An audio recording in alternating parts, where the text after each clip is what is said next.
Shalom saudara-saudara yang terkasih dalam Tuhan Yesus Kristus. Renungan kita pada hari ini diambil dari Lukas pasal yang ke-18 ayat 9 sampai yang ke-14. Judul renungan kita pada hari ini adalah sempat-sempatnya. Bunda Teresa pernah berkata, sehari yang kita lalui tanpa berbuat baik kepada sesama adalah hari yang tidak layak untuk dihidupi. Ya, berbuat baik adalah salah satu kebajikan dan keluhuran yang utama dalam hidup manusia. Semua agama mengajarkannya, semua pendidik menganjurkannya. Orang tua yang sehat menasihatkan kepada anak-anaknya. Bahkan hati nurani kebanyakan orang membisikkan pesannya. Sebenarnya kaum Farisi adalah orang yang tahu berbuat baik. Sangat tahu. Bahkan mereka melakukan kewajiban-kewajiban agama dengan rajin. Masalahnya mereka melakukan kebaikan itu sambil menikmati kenyataan bahwa orang lain tidak melakukannya, atau setidaknya tidak melakukannya sebaik menurut anggapan mereka. Itulah yang di mata Tuhan Yesus merupakan kekeliruan besar. Sebagaimana tercermin dalam perumpamaan yang diceritakannya. Lihatlah, sementara menghadap Tuhan pun si Farisi masih sempat menengok ke arah seorang pemungut cukai, lalu menonjolkan kebaikannya dibandingkan orang itu di ayat 11. Sempat-sempatnya. Seorang teman pernah berkelakar gini, orang pasti senang mendengar Anda berbuat baik, sepanjang itu tidak melebihi dirinya. Dunia ini memang aneh, berbuat baik pun dijadikan ajang pembuktian siapa yang lebih baik. Malahan ada yang berbuat baik dengan diiringi nafsu untuk membuat orang lain tanpa jelek. Padahal Tuhan tidak pernah memaksudkannya begitu. Berbuat baik yang sejati tidak memerlukan pembenaran dari keburukan orang lain. Berbuat baik, titik. Tuhan melihatnya, sesama merasakannya. Apakah artinya berbuat baik apabila dilakukan dengan menertawakan keburukan sesama? Oke, mari kita lihat. Apakah selama ini kita menilai diri kita itu terlalu tinggi? Apa jadinya kalau kita dinilai di hadapan Tuhan yang Maha Kudus? Oke, mari kita lihat ya. Kita baca Lukas pasal yang ke-18 ayat 9-14. Dan kepada beberapa orang yang menganggap dirinya benar dan memandang rendah semua orang lain, Yesus mengatakan perumpamaan ini. Ada dua orang pergi ke bait Allah untuk berdoa, dan seorang adalah Farisi dan yang lain adalah pemungut cukai. Orang Farisi itu berdiri dan berdoa dalam hatinya begini, Ya Allah, aku mengucap syukur kepadamu, karena aku tidak sama seperti semua orang yang lain. Bukan perampok, bukan orang lalim, bukan pezina, dan bukan juga seperti pemungut cukai ini. Aku berpuasa 2 kali seminggu dan aku memberikan 1/10 dari segala penghasilanku. Tetapi pemungut cukai itu berdiri jauh-jauh, bahkan dia tidak berani menengadah ke langit. Melainkan dia memukul diri dan berkata, Ya Allah, kasihanilah aku orang berdosa ini. Aku berkata kepadamu, orang ini pulang ke rumahnya sebagai orang yang dibenarkan Allah, dan orang lain itu tidak. Sebab barang siapa meninggikan diri, dia akan direndahkan, dan barang siapa merendahkan diri, dia akan ditinggikan. Sebuah pengertian yang keliru. Ayat 9 dikatakan bahwa beberapa orang menganggap dirinya benar. Memang ada orang yang menganggap dirinya benar ya. Berarti orang tersebut tidak memahami betapa kudusnya Tuhan dan betapa berdosanya manusia.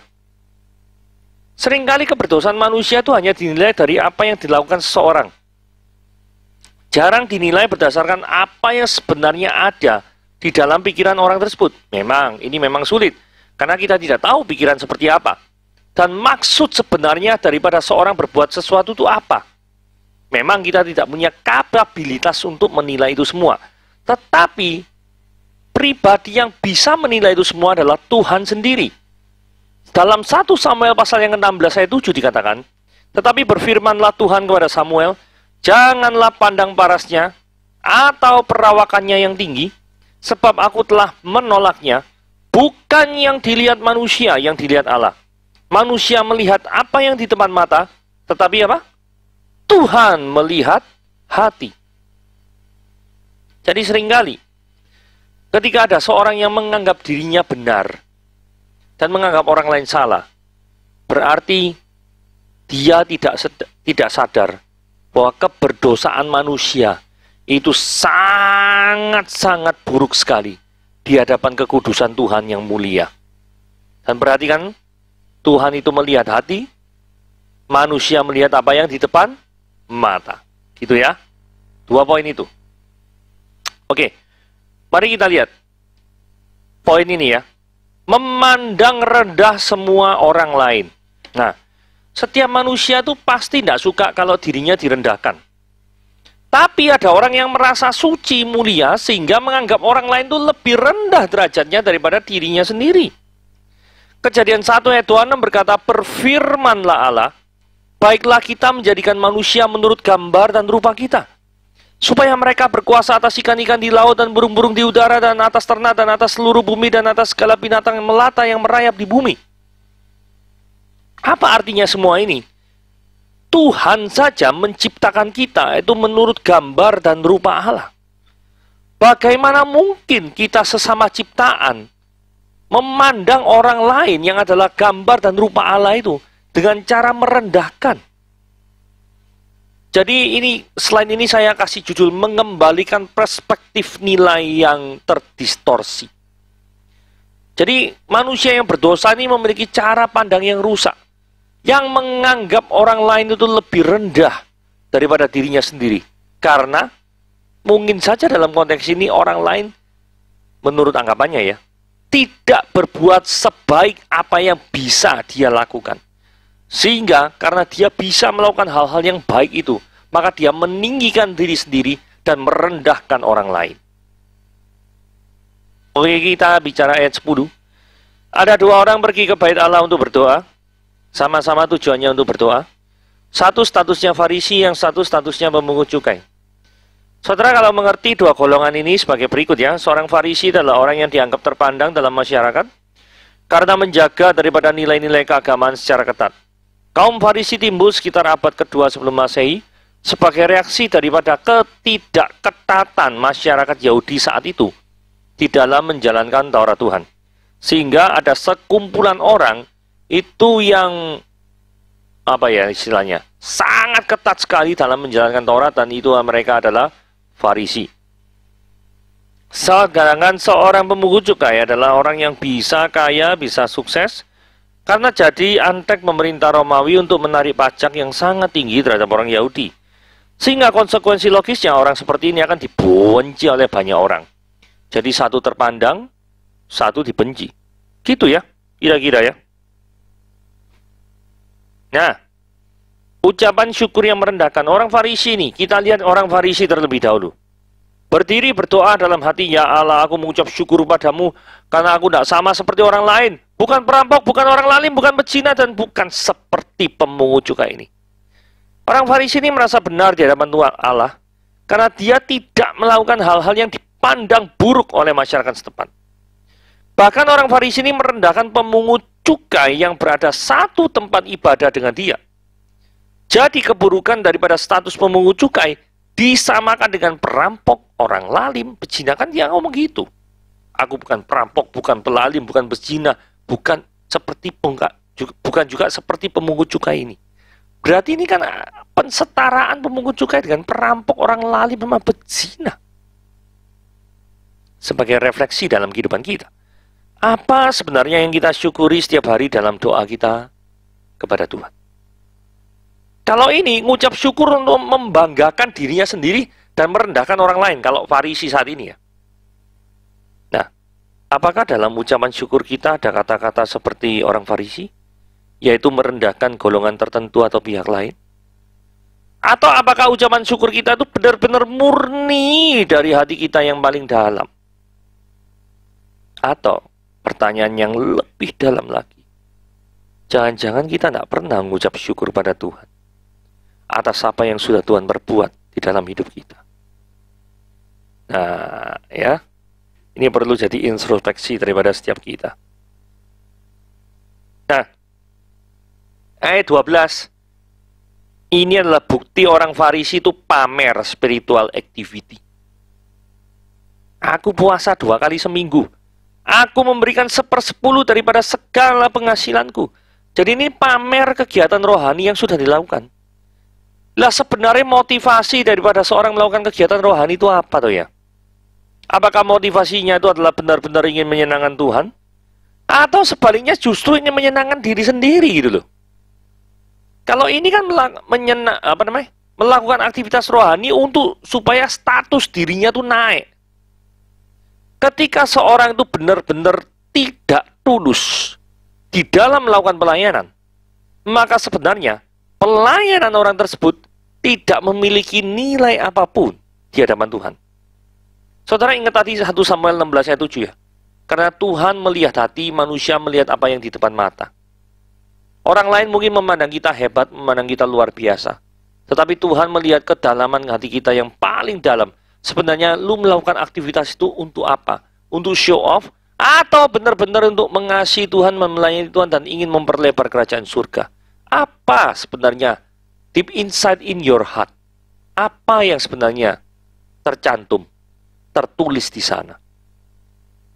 Sekalipun kita tidak pernah satu kali pun gagal dalam melakukan kegiatan atau rutinitas rohani.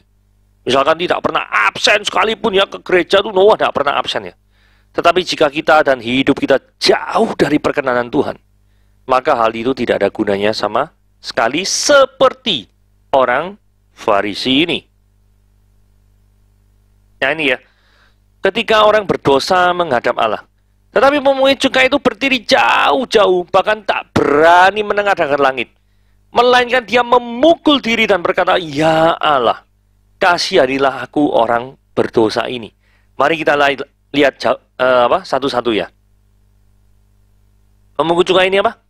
Berdiri jauh-jauh. Jadi ada kesan, aku ini tidak layak Tuhan. Yang menghinggapi daripada perasaan pemungut cukai ini. Orang yang benar itu seharusnya memiliki perasaan ini ya. Merasa diri tidak pantas, tidak layak, karena dia sadar dirinya berdosa, dan Allah yang kepadanya dia berdoa, dia adalah Allah yang kudus. Yang kedua, dia tidak berani memandang ke langit. Sungguh orang ini merasa dirinya dengan Allah adalah dua kutub yang saling berseberangan. Dia menyadari betapa memalukannya kegiatan yang selama ini. Dia memeras sesama bangsanya sendiri untuk kepentingan dirinya sendiri. Dan dia sangat menyesal akan hal itu. Dia bahkan sangat menyesal punya jabatan sebagai pemungut cukai. Dan pekerjaan yang selama ini menjadi tulang punggung dan menopang kehidupannya. Dia sangat menyesal akan hal itu. Dia mungkin mengalami pergumulan. Kalau misalkan aku jadi pemungut cukai, aku akan jadi apa? Mungkin itu ada dalam pergumulannya. Sehingga dia tidak berani memandang ke langit karena keputusasaannya. Dia memukul dirinya. Tanda bahwa dia benci dengan apa yang dilakukannya selama ini. Kemudian yang terakhir, ketika seorang merasa berdosa, dia akan berkata, "Ya Allah, kasihanilah aku, orang berdosa ini." Sudah seharusnya orang berdosa datang kepada Allah yang suci. Bukan cari pelampiasan yang lain. Bukan datang pada pihak selain Allah. Dan memohon belas kasihan daripada Allah itu sendiri. Kenapa kok memohon belas kasihan? Karena Allah adalah sumber kasih dan pengampun. Jadi itu yang kita pelajari dari pemungut cukai ini. Ayat yang ke-14. Kriteria yang Yesus nilai. Aku berkata kepadamu, orang ini pulang ke rumahnya sebagai orang yang dibenarkan Allah. Pemungut cukai maksudnya. Dan orang lain itu, Farisi maksudnya, tidak. Sebab barang siapa meninggikan diri, dia akan direndahkan. Dan barang siapa merendahkan diri, dia akan ditinggikan. Saudara, tidak ada orang yang tinggi hati yang masuk surga. Tidak ada. Karena dia tidak cukup rendah hati untuk mengakui segala keberdosaannya di hadapan Tuhan. Kuncinya itu.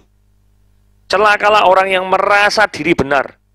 Karena prinsip yang demikian tidak menggambarkan kehidupan sesungguhnya yang penuh dengan lumpur dosa yang menjijikan. Orang yang merasa benar kayak gini.